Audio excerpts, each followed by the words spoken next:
Hi everybody, Just Jean talking.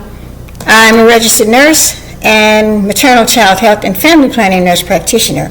So my job here is to discuss issues relative to health and hygiene and how it relates to our body. So I'm not giving you any medical advice, I'm just giving you information. So remember as a kid you sat around and you heard your grandparents talking about somebody had the sugar or the diabetes. So what is diabetes?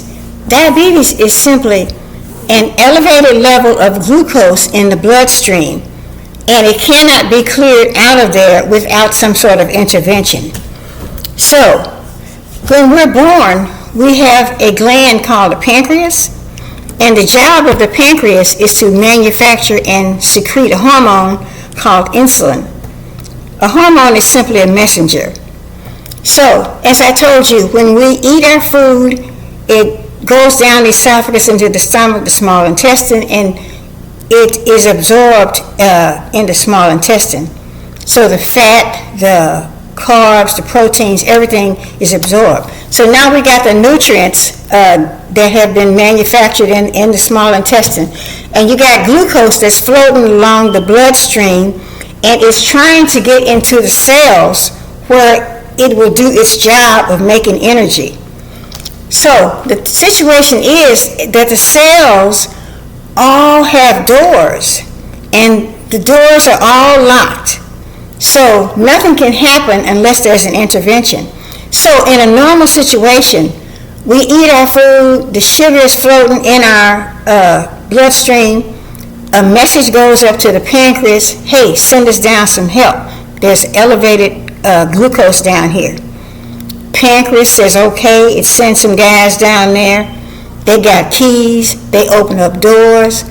The glucose goes up through the doors and into the cell, and energy produced. The bloodstream flows along now with very little glucose in it, and everything is normal. Abnormal.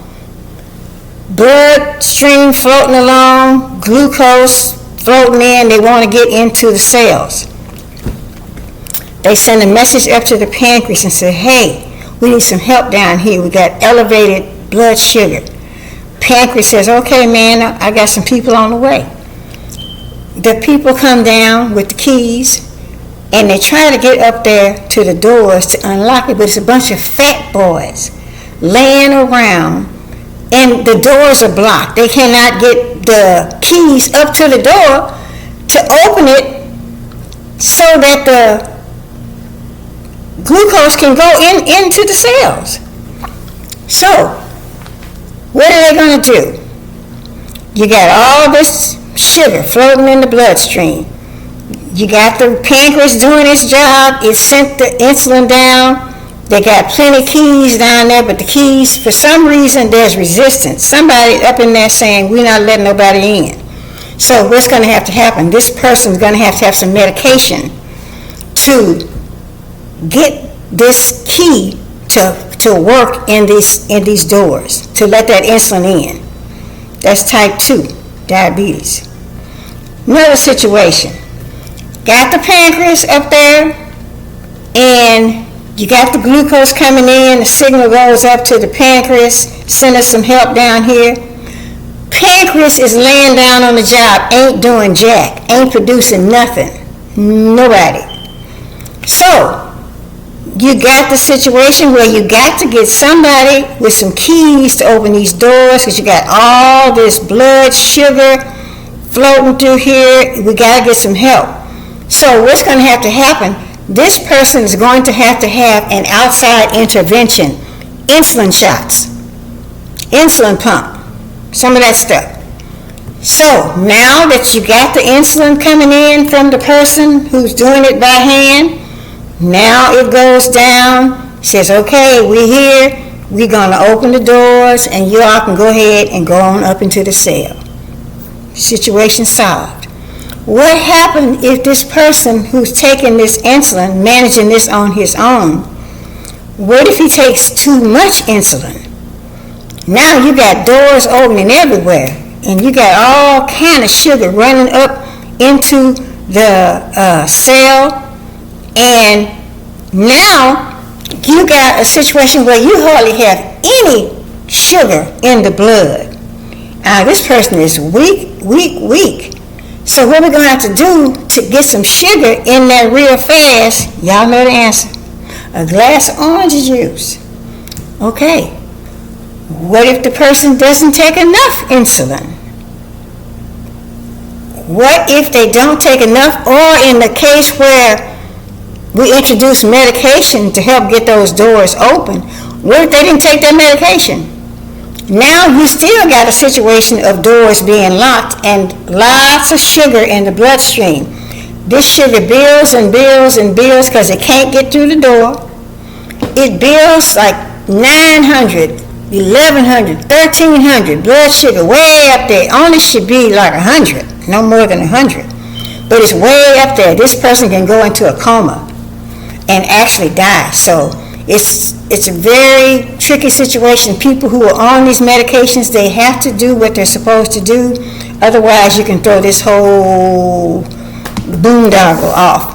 So what happens if you continue to have diabetes, you continue to have these blood sugar problems, you end up causing damage to your heart, your kidney, your blood vessels, all kind of stuff.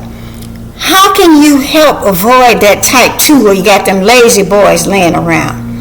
Well, you can get off your butt and exercise. That helps a lot. You can have a better diet. You can improve your diet. That's kind of a way that you can kind of help to do it. Why do people get diabetes? See, they think it may be hereditary, especially that type 1. They think it might be hereditary, or otherwise it comes from like lifestyle habits. I mean, just poor eating, poor exercise, and you just end up with a huge bunch of problems. So, the main thing I want you to know is that the pancreas is the controlling system. It produces the insulin. It secretes the insulin, sends that insulin down, which acts as a key to open those doors, let that blood sugar go up into the cell, and as long as that's happening good, everything is all good. If it's happening naturally, or if it's introduced, if insulin is introduced to the body, however it's making it happen, if those doors keep opening the way they should, you have less problems. If not, you got a problem. So, that's it, sugar baby. Be sure you subscribe, like, comment, all that good stuff. Help a sister out. Bye.